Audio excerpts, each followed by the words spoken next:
Nhiều người bảo rằng chúng ta đang ở trong một cái giai đoạn đó là bong bóng tài chính của crypto và chứng khoán.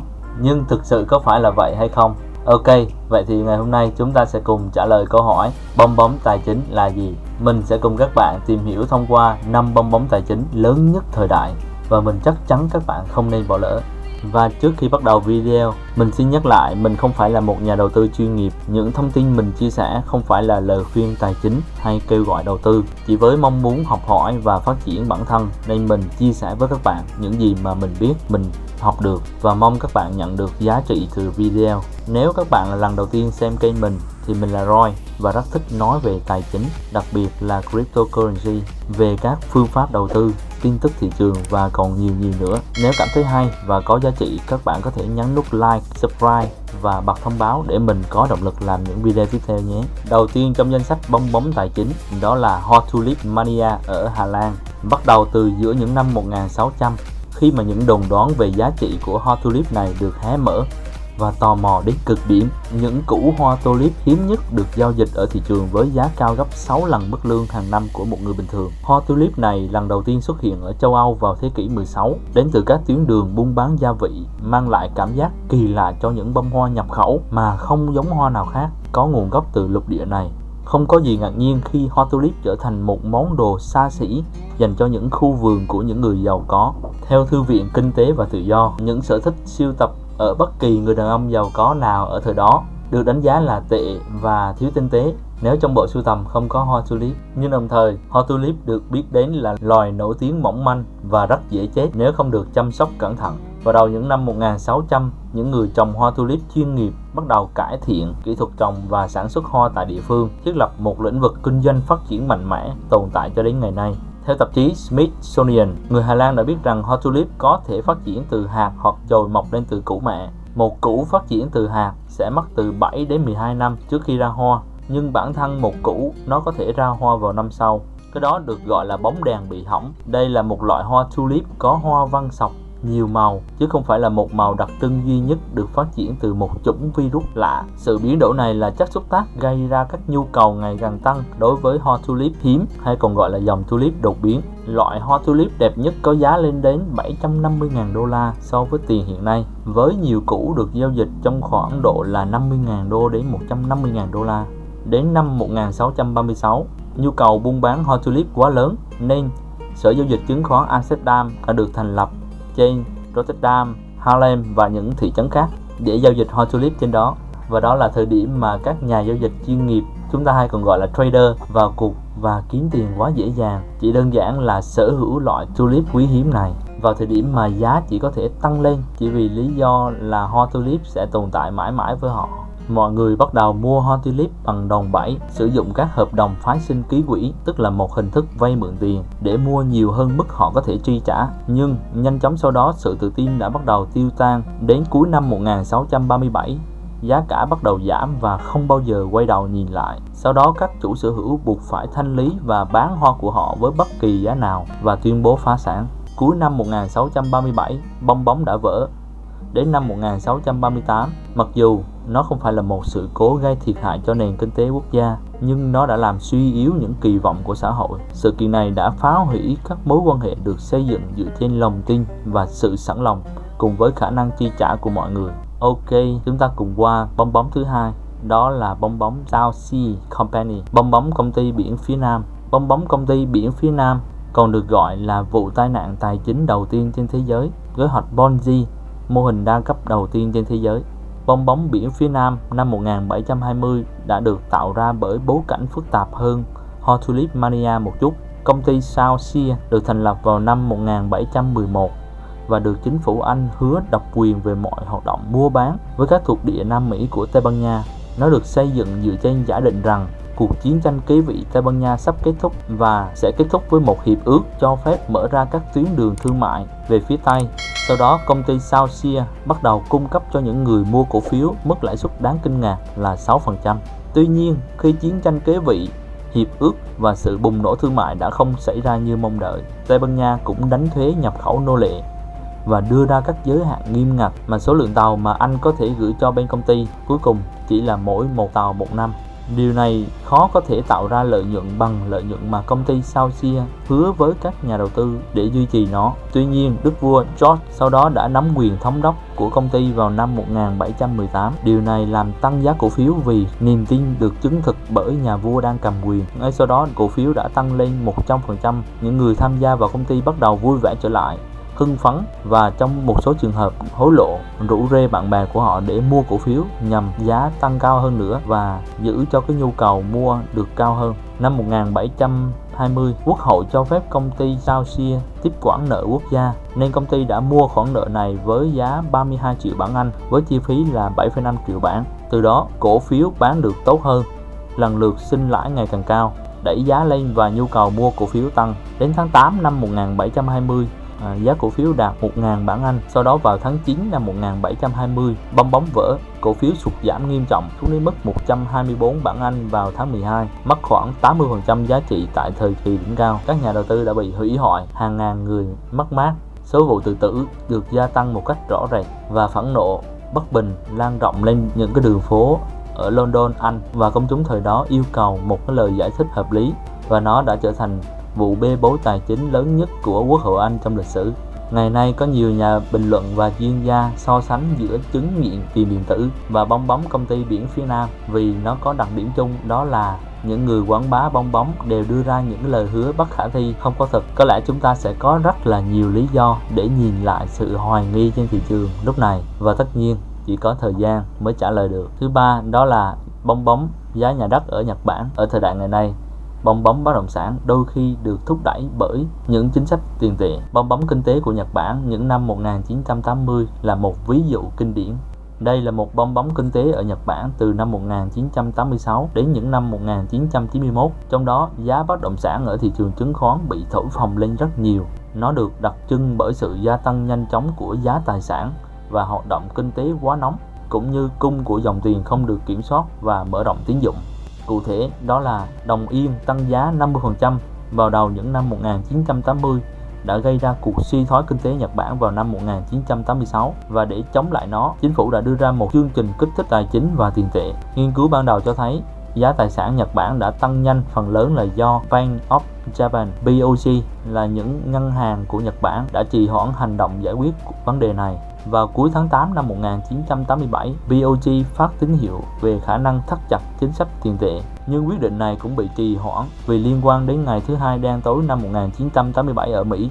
Để xác định mục tiêu, Viện Bất động sản Nhật Bản đã phân loại đô thị Tokyo, Yokohama, Nagoya, Kyoto, Osaka và Kobe là 6 thành phố lớn bị ảnh hưởng nhiều nhất bởi bong bóng tài chính. Đến năm 1991, giá đất thương mại đã tăng 302,9% so với năm 1985, trong khi giá đất ở và đất công nghiệp lần lượt tăng 180% và 162% so với năm 1985. Trên toàn quốc, thống kê cho thấy giá đất thương mại, đất ở và đất nông nghiệp lần lượt tăng tương ứng, đó là 80,9%, 51,1% và 51,7%. Vào đầu những năm 1980, Tokyo là một thành phố thương mại quan trọng do đây là nơi tập trung rất là nhiều tập đoàn kinh tế và lợi ích tài chính quốc tế. Nhu cầu về văn phòng tiếp tục tăng cao khi nhiều hoạt động kinh tế tràn ngập các khu thương mại Tokyo, dẫn đến cầu vượt xa nguồn cung. Kết quả là giá đất tại các khu thương mại ở Tokyo tăng mạnh trong vòng 1 năm. Giá trung bình trên 1 mét vuông đối với đất ở các khu thương mại Tokyo vào năm 1984 là 1.333 yên, tương đương khoảng 5.600 đô la, và có thời điểm nó lên tận 8.000 đô. Vào đỉnh điểm của bong bóng bất động sản ở Nhật Bản vào năm 1989, giá trị của khu đất ở cung điện hoàng gia ở Tokyo còn lớn hơn bất động sản ở toàn bộ tiểu bang California. Từ năm 1990 đến giữa năm 1991, hầu hết các đô thị đã đạt đến đỉnh. Bong bóng bắt đầu vỡ, tạo tiền đề cho những năm tiếp theo của Nhật Bản về giảm phát giá cả và tăng trưởng kinh tế trì trệ. Đây được gọi là thập kỷ mất tích, tức là một thời kỳ kinh tế trì trệ đã trở thành một trong những cuộc khủng hoảng kinh tế kéo dài nhất lịch sử Nhật Bản được ghi lại. Ok, chúng ta cùng đi qua bong bóng.com. Khi nói đến quy mô và kích thước tuyệt đối thì ít có bong bóng kinh tế nào so sánh được với bong bóng.com của những năm 1990. Bong bóng.com là sự gia tăng nhanh chóng trong việc định giá vốn cổ phần công nghệ của Hoa Kỳ, được thúc đẩy bởi các khoản đầu tư vào các công ty dựa trên Internet vào cuối những năm 1990. Giá trị của thị trường chứng khoán đã tăng theo cấp số nhân trong thời kỳ bong bóng.com, tăng từ dưới 1.000 điểm lên đến hơn 5.000 điểm trong giai đoạn từ năm 1995 đến năm 2000. Sự bùng nổ này có sự kết hợp của đầu cơ, đầu tư thêm mốt và sự dồi dào của nguồn vốn nhà đầu tư mạo hiểm cho các công ty khởi nghiệp. Các nhà đầu tư đổ tiền vào các công ty khởi nghiệp Internet trong suốt những năm 1990 với hy vọng một ngày nào đó họ sẽ có lãi. Nhiều tập đoàn và các nhà đầu tư mạo hiểm đã từ bỏ cách tiếp cận thận trọng vì sợ không thể kiếm được tiền từ việc sử dụng Internet ngày càng tăng và sự phát triển của World Wide Web. Với việc thị trường đổ tiền rất mạnh vào lĩnh vực này, các công ty khởi nghiệp đang trong cuộc chạy đua để nhanh chóng trở nên lớn mạnh hơn so với phần còn lại. Và tại thời điểm đó, các công ty thực ra không có bất kỳ công nghệ nào độc quyền liên quan đến tài chính, dòng tiền hay nền tảng, mà họ chi rất nhiều tiền vào việc tiếp thị để thiết lập các thương hiệu để có thể làm họ khác biệt so với các đối thủ cạnh tranh. Một số công ty mới thành lập đã chi hơn 90% ngân sách của họ cho quảng cáo. Những năm 1990 là thời kỳ của sự tiến bộ công nghệ nhanh chóng trong nhiều lĩnh vực, nhưng chính việc thương mại hóa Internet đã dẫn đến sự mở rộng tăng trưởng lớn nhất mà đất nước từng chứng kiến. Và bên cạnh đó là có những nhà đầu tư FOMO, Fear of Missing Out, sợ bỏ lỡ cơ hội. Các công ty mang tiêu chuẩn công nghệ cao như Intel, Cisco, Oracle vẫn đang thúc đẩy tăng trưởng trong lĩnh vực công nghệ, và chính các công ty .com mới nổi đã thúc đẩy sự gia tăng thị trường chứng khoán bắt đầu vào những năm 1995. Bong bóng hình thành trong 5 năm tiếp theo được nuôi dưỡng bởi tiền rẻ do lãi suất thấp, gọi vốn dễ dàng, sự tin tưởng quá mức vào thị trường và các nhà đầu cơ thuần túy. Các nhà đầu tư mạo hiểm lo lắng tìm kiếm bất kỳ công ty nào có từ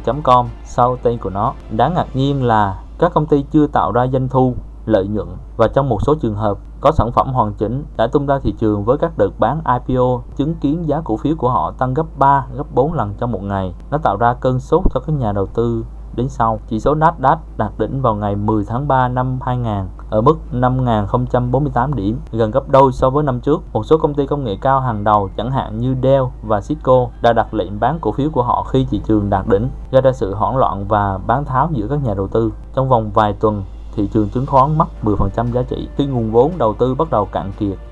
Mạch máu của các công ty .com thiếu tiền mặt cũng vậy, bắt đầu ngắt quãng. Các công ty đạt giá trị vốn hóa thị trường hàng trăm triệu đô la trở nên vô giá trị trong vài tháng.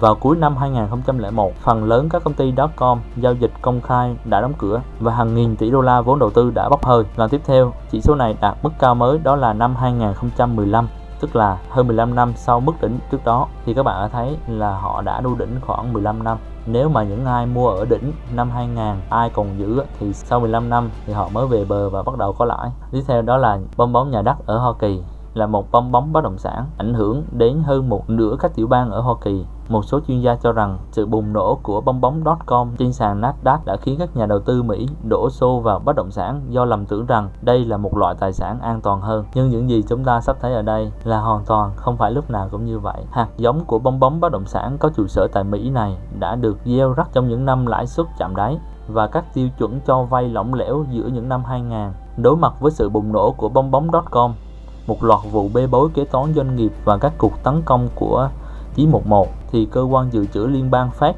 đã hạ lãi suất của quỹ liên bang từ 6,5% vào tháng 5 năm 2000 xuống 1% vào tháng 6 năm 2000. Mục đích là thúc đẩy nền kinh tế bằng cách cung cấp và phân phối tiền cho các doanh nghiệp và người tiêu dùng với mức giá hời. Kết quả của việc này đó là giá nhà tăng lên do những người đi vay tận dụng lãi suất thế chấp thấp. Ngay cả những người đi vay dưới chuẩn, tức là những người nghèo hoặc không có tín dụng, thì cũng có thể thực hiện hóa giấc mơ mua nhà. Các nhà cung cấp dịch vụ thế chấp sau đó đã bán các khoản vay này cho các ngân hàng trên phố bởi các công cụ tài chính rủi ro thấp như chứng khoán được thế chấp đảm bảo và nợ có thế chấp hoặc CDOS. Bây giờ thì mình không có ý định đi sâu vào các khoản vay này và CDOS. Mình khuyên các bạn nên xem The Big Short để có cái nhìn thú vị và khái quát hơn về cách mà bong bóng nhà ở của Hoa Kỳ phát triển và sụp đổ. Và với lãi suất thấp, sự thèm muốn và tham lam ngày càng lớn giữa các ngân hàng lớn với nhau. Điều này là do Fed đã nới lỏng các yêu cầu về vốn ròng vào tháng 10 năm 2004 với Stern và Morgan Stanley của Goldman Sachs, Merrill Lynch,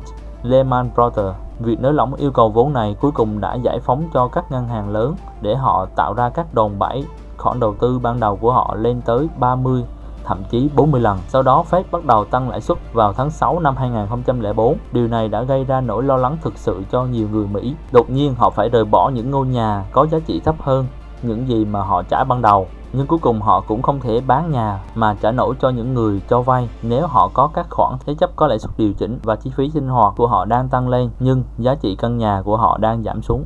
Vào tháng 10 năm 2007, ngân hàng Thụy Sĩ UBS đã trở thành ngân hàng lớn đầu tiên thông báo khoản lỗ là 3,4 tỷ đô la từ các khoản đầu tư. Nhưng đến mùa hè năm 2008, cuộc tàn sát đã lan rộng ra khắp các lĩnh vực tài chính và sự sụp đổ của Lehman Brothers ở phố Wall vào tháng 9 đã đánh dấu sự phá sản lớn nhất trong lịch sử Hoa Kỳ. Đối với nhiều người, nó đã trở thành biểu tượng của cuộc khủng hoảng tài chính toàn cầu khi thị trường tài chính rơi vào tình trạng rơi tự do, với các chỉ số tài chính của Hoa Kỳ chịu một tổn thất nặng nề nhất được ghi nhận. Ngoài thiệt hại kinh tế và con người của các ngân hàng lớn, tỷ lệ thất nghiệp lên tới con số 10 với khoảng 3,8 triệu người Mỹ mất nhà vì nhà bị tịch thu. Điều này đã thay đổi lịch sử tài chính ngân hàng mãi mãi và ảnh hưởng của nó vẫn còn với chúng ta cho đến ngày nay. Sau đây là video top 5 bong bóng tài chính lớn nhất thời đại. Mình rất hy vọng nó thú vị với các bạn và các bạn sẽ nhận được những cái giá trị nào đó. Mặc dù mọi bong bóng đều khác nhau, nhưng yếu tố chung của các bong bóng này đó là sự sẵn lòng của các